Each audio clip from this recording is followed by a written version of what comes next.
आज की वीडियो में हम देखेंगे बीए थर्ड सेमेस्टर एजुकेशन शिक्षा शास्त्र का एक क्वेश्चन पेपर जो आपकी परीक्षा की दृष्टि से काफ़ी ज़्यादा इम्पोर्टेंट है। पेपर कोड है आपका 2406N और पेपर का जो है वो शिक्षा शास्त्र का है, फिलोसफिकल, सोशोलॉजिकल और political economy perspective of education. समय जो है आपका वो रहेगा 2 घंटे और पूर्णांक जो है वो आपका 50 नंबर का रहने वाला है। निर्देश दिए गए हैं कि सभी प्रश्नों के उत्तर निर्देश के अनुसार देना है। ये पेपर पूरे 3 खंडों में बटा हुआ है, सेक्शन ए, सेक्शन बी और सेक्शन सी में। तो आज हम सेक्शन ए को देखेंगे। सेक्शन ए है अति लघु उत्तरी प्रश्नों का। आपके 5 प्रश्न आएंगे अति लघु उत्तरी, हर एक प्रश्न 2 नंबर का, टोटल 10 नंबर का पहला क्वेश्चन रहेगा। तो पहला क्वेश्चन है पहले का ए कि दर्शन शास्त्र क्या है और इसका शिक्षा से क्या संबंध है, इसकी टिप्पणी करिए। What is the philosophy and how it is related with education, comments. तो देखेंगे हम दर्शन। विभिन्न पाश्चात्य और भारतीय दार्शनिकों ने दर्शन की परिभाषाएं जो है वो अलग अलग दी हैं, जिनमें कुछ महत्वपूर्ण परिभाषाएं इस प्रकार है। प्लेटो कहते हैं कि पदार्थों के सनातन स्वरूप का ज्ञान प्राप्त करना ही दर्शन है। फिक्टे के अनुसार दर्शन जो है वो ज्ञानों का विज्ञान है। ब्रेट्रेंड रसेल के अनुसार अन्य क्रियाओं के समान दर्शन का मुख्य उद्देश्य जो है वो ज्ञान प्राप्ति करना है। राधा कृष्णन जी कहते हैं कि दर्शन वास्तविकता के स्वरूप की तर्कपूर्ण एक खोज है। दर्शन तथा शिक्षा में संबंध देखते हैं तो दर्शन जो है वो शिक्षा का एक सिद्धांत है। दूसरा अगर देखें संबंध तो शिक्षा और दर्शन जो है एक ही सिक्के के 2 पहलू हैं। तीसरा संबंध इनमें है कि शिक्षा जो है वो दर्शन का व्यवहारिक रूप है। और चौथा संबंध इसमें यह है कि दर्शन जो है शिक्षा की एक अमूल्य सहायता करता है। अगला क्वेश्चन है पहले का भी कि what is the Vedanta darshan, elaborate is the basic tense. Vedanta दर्शन क्या है, इसके मूल सिद्धांतों को विस्तार से बताइए। तो इसका उत्तर देखते हैं कि वेदांत दर्शन जो है एक प्राचीन हिंदू दार्शनिक विचारधारा है जिसका शाब्दिक अर्थ है वेदों का अंत।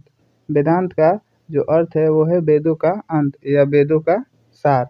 यह उपनिषदों, ब्रह्म सूत्रों और भगवद गीता जैसे हिंदू धर्म ग्रंथों पर आधारित है और ब्रह्मा, परम सत्य और आत्मा, व्यक्तिगत आत्मा के बीच संबंध को समझाता है।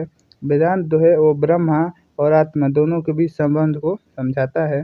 वेदांत के 6 मुख्य संप्रदाय हैं, जिनमें से अद्वैत वेदांत जो आदि शंकराचार्य द्वारा स्थापित है सबसे अधिक अध्ययन किया जाने वाला है। वेदांतों का मूल सिद्धांत यह है कि ब्रह्मा ही एकमात्र सत्य है और व्यक्तिगत आत्मा और ब्रह्मा एक ही हैं। इस दर्शन के अनुसार हम सभी एक ही परम सत्य से उत्पन्न हुए हैं और हमारा सच्चा स्वभाव पूर्ण और असीमित है। माया के कारण ही हमें विविधता और अलगाव का भ्रम होता है और आध्यात्मिक मुक्ति इसी भ्रम पर विजय पाने और इसे अंतर्निहित एकता को पहचानने से प्राप्त। इसमें अगर आगे देखें तो इसके प्रमुख जो है वो सिद्धांत हैं वो है कौन कौन से हैं। एकत्व का सिद्धांत। अद्वैत वेदांत के अनुसार सभी अस्तित्व एक ही परम सत्य ब्रह्मा से उत्पन्न हुआ है और आत्मा और ब्रह्मा अभिन्न है और बाहरी दुनिया केवल ब्रह्मा की अभिव्यक्ति है। इसमें जो है अगला है माया। यह संसार का भ्रम है कि जो हम विश्वास दिलाता है कि हम अलग और अपूर्ण हैं। वेदांत इस भ्रम से परे जाकर सत्य पर जानने पर बल देता है। आत्मबोध। व्यक्तिगत का परम उद्देश्य अपने सच्चे स्वरूप आत्मा को पहचानना है जो कि ब्रह्मा है। ज्ञान व्यक्ति को शांति और आनंद की ओर ले जाता है। इसका अगला जो है वो है कर्म का नियम। वेदांत कर्म के नियम को मान्यता देता है जिसका अर्थ है कि हमारे हर कार्य का परिणाम होता है। मुक्ति के मार्ग पर वेदांत आध्यात्मिक मुक्ति प्राप्त करने के लिए कई रास्ते भी सुझाता है, जैसे ज्ञान, भक्ति, कर्म और राज या ध्यान। अब आगे देखें तो अगला क्वेश्चन है आपका कि आदर्शवाद क्या है।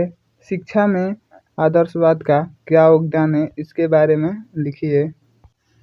तो आदर्शवाद के बारे में देखते हैं कि आदर्शवाद का अर्थ एवं परिभाषा। आदर्शवाद को विचारवाद, प्रत्ययवाद और मनवाद आदि नामों से भी जाना जाता है। यानी आदर्शवाद को विचारवाद, प्रत्ययवाद और मनवाद इन भी नामों से आप जान सकते हैं। प्रत्यय, विचार और मन तीनों प्रायः जो है वो एक दूसरे के समानार्थक हैं। अंग्रेजी में आदर्शवाद को आइडियलिज्म कहते हैं। शाब्दिक आधार पर आदर्शवाद वह दर्शन है जो शरीर की उपेक्षा मन को अधिक महत्व देता है और विचारों में ही सत्य का दर्शन करता है। अगर इसका शाब्दिक अर्थ देखें तो आदर्शवाद वह दर्शन है जो शरीर की अपेक्षा मन को अधिक महत्व देता है और विचारों में ही सत्य का दर्शन करता है। आदर्शवादियों को मानववादी या आध्यात्मवादी भी कहा जाता है। अब कुछ विद्वानों के अनुसार इसकी अगर परिभाषा देखें, जैसे DM दत्ता के अनुसार, तो वो कहते हैं कि आदर्शवाद वह सिद्धांत है जो आध्यात्मिकता को अंतिम सत्ता मानता है। हॉर्न महोदय कहते हैं कि आदर्शवाद शिक्षा दर्शन व्यक्ति को वह स्वरूप प्रदान करता है जिसमें वह अपने को मानसिक जगत का पुराण समझने लगे। अब आगे देखें कि शिक्षा में आदर्शवाद की क्या देन है। तो शिक्षा में आदर्शवाद का पहला जो है वो है उद्देश्य का निर्धारण करना।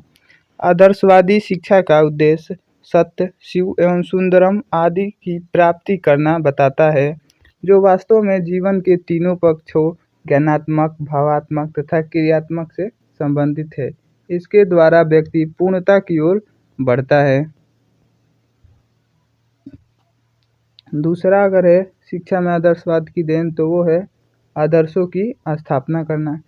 शिक्षा के क्षेत्र में आदर्शों की स्थापना आदर्शवाद की ही देन है। अगला जो है वो है आदर्शवाद की मान्यता। आदर्शवादी विचारधारा की मान्यता शिक्षा के क्षेत्र में किसी न किसी रूप में प्राचीन काल से ही विद्यमान है। अगला जो चौथा इसमें है इसकी देन, वो है पाठ्यक्रम में आदर्शवादी दृष्टिकोण। पाठ्यक्रम में विषयों का चुनाव एवं निश्चय आदर्शों के आधार पर ही होता है। अगला जो है इसकी देन है अध्यापकों को महत्वपूर्ण स्थान। बालक को पूर्ण विकास की ओर ले जाने की दृष्टि से आदर्शवाद में शिक्षक का महत्वपूर्ण स्थान है। अगला जो है वो है अनुशासन महत्वपूर्ण है इसमें। तो आदर्शवाद ने शिक्षा के क्षेत्र में स्व अनुशासन पर विशेष बल दिया है। वह बालक को विनयशील बनाना चाहता है। अगला है आध्यात्मिक शिक्षा पर बल। आदर्शवाद शिक्षा में आध्यात्मिक, धार्मिक और नैतिक शिक्षा पर बल दिया जाता है। अब आगे देखते हैं अगला क्वेश्चन है पहले का D कि सामाजिक परिवर्तन क्या है, इसके बारे में बताइए। व्हाट इज सोशल चेंज, ये क्या है, इसके बारे में बताना है। उत्तर लिखेंगे कि सामाजिक परिवर्तन का अर्थ है समय के साथ किसी समाज की संस्कृति, व्यवहार, सामाजिक संस्थाओं और संरचना में होने वाला बदलाव। यह एक सतत यानी निरंतर चलने वाली प्रक्रिया है जो तकनीकी, सांस्कृतिक और अन्य कारकों से प्रेरित हो सकती है। उदाहरण के लिए नागरिक अधिकार आंदोलन,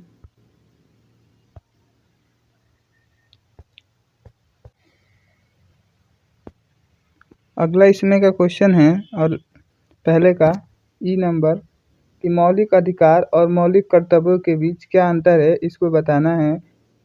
तो चलिए देख लेते हैं। तो इसका उत्तर देखेंगे कि मौलिक अधिकार और मौलिक कर्तव्यों के बीच मुख्य अंतर यह है कि मौलिक अधिकार नागरिकों को प्राप्त न्याय संगत जो है अधिकार हैं, जबकि मौलिक कर्तव्य नागरिकों पर गैर न्यायगत संगत नैतिक और नागरिक दायित्व हैं।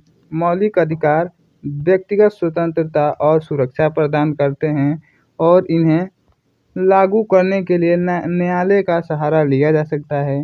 जबकि मौलिक कर्तव्य नागरिकों को राष्ट्र के प्रति जिम्मेदारी का एहसास कराते हैं।